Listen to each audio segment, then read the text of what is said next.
चला तर आज आम्ही करणार आहोत आळूवडी। पहिले तर यात आम्ही बेसनचं पीठ 1 वाटी आणि हळद थोडीशी टाकली आहे। लसूण, मिरची, मीठ, जिरं हे सगळं टाकलं आहे। तर ते यात आम्ही मिक्स करणार आहोत। ते एकजीव करण्यासाठी यात पाणी थोडे थोडे करून मिक्स करणार आहोत। या अर्धा ग्लास पाणी घेतलं आहे। थोडं थोडं करून यात पाणी ओतायचं, जसं तुम्हाला मिश्रण दाट आवडत असेल किंवा पातळ आवडत असेल तर। पण यासाठी तर जास्त करून दाटच मिश्रण केलं जातं आळूवडींसाठी। अशा प्रकारे हे मिश्रण करून घ्यायचं आहे। जास्त पातळ पण नाही आणि जास्त दाट पण नाही करून घ्यायचं आहे। तुम्ही हे पाहू शकता असं।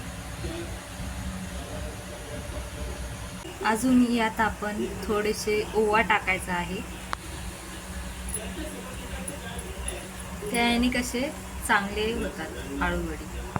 अजून या मिश्रणामध्ये आपण एक थोडेसे लिंबू पिळणार आहोत, कारण की लिंबू पिळण्याने कसे ते जे पान असते ना, त्यामुळे काही वेळा खाजतो आपलं, म्हणजे घसा आपला खाजू शकतो। त्यामुळे ते पानामुळे न खाजण्यासाठी आपण यात थोडंसं लिंबू पिळणार आहोत। त्याने कसं मस्त चव पण येते आळूवडीला। हे बघा, अशा प्रकारे आपले हे मिश्रण तयार आहे।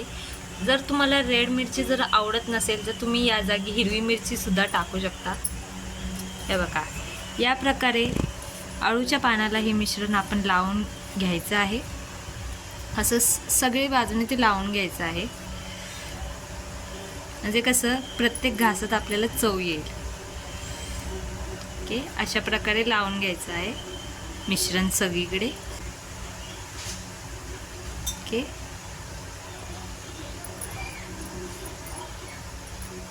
यावरच अजून एक पान ठेवायचं आहे। जर तुम्हाला सिंगल पानाचे करायचे असेल तर तुम्ही करू शकता, पण आम्हाला डबल पानाचे पण आवडते, सिंगल पानाचे पण आवडते। याने कसे लवकर होतात आळूवड्या। तुम्हाला आवडत असेल तर तुम्ही सिंगल पानाचेही करू शकता।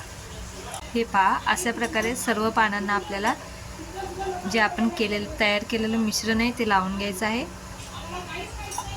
हे जे पान आहे ते फोल्ड करून घ्यायचं आहे। जे मिश्रण तयार केले आहे ते शेवटच्या टोकापर्यंत लावायचं आहे अळूवडीच्या पानाच्या। ओके, अशा प्रकारे लावून घ्यायचं आहे सर्वीकडे। अशा प्रकारे त्याला राऊंडमध्ये फिरवायचं आहे, घडी करत फिरवायचं आहे, त्याने कसे पॅक बसते ते एकदम। हे पहा, अशा प्रकारे सर्व अळूंच्या पानाला आपण मिश्रण लावून घ्यायचं आहे व थोडे थोडे असे बाहेरच्या साईडने पण लावायचे आहे, की आपले पान जे आहे ते ओपन होऊ नये म्हणून। आधी आपल्याला या टोपामध्ये पाणी गरम करायचे आहे। गरम पाणी केल्यावर त्यावर जाळी ठेवून आळूवड्यांची त्यावर एक प्लेट ठेवून आपल्याला ती झाकायची आहे। अशी प्लेट ठेवायची आहे जेणेकरून आपल्या टोपाची वाफ गेली नाही पाहिजे। हे पहा, अशा प्रकारे। आणि हे किमान आपल्याला अर्धा तास तरी स्लो फ्लेमवर ठेवायचे आहे। हे पहा, अशा प्रकारे वड्या आपल्या वाफवून झालेल्या आहेत। आता या आपण कट करून घेणार आहोत। वड्या आपल्या कट करून झालेल्या आहेत। आता आपण ह्या वड्या फ्राय करून घेणार आहोत। कढई गरम केली आहे, यात आपण तेल टाकले आहे। आता या तेलात आपण कांदा टाकणार आहोत। असा कांदा आपण ब्राऊन होईपर्यंत भाजून घ्यायचा आहे। अशा प्रकारे या वड्या आपण टाकल्या आहेत। आता आपण फ्राय करणार आहोत। अशा प्रकारे आपण त्या वड्या मिक्स करून घेणार आहोत।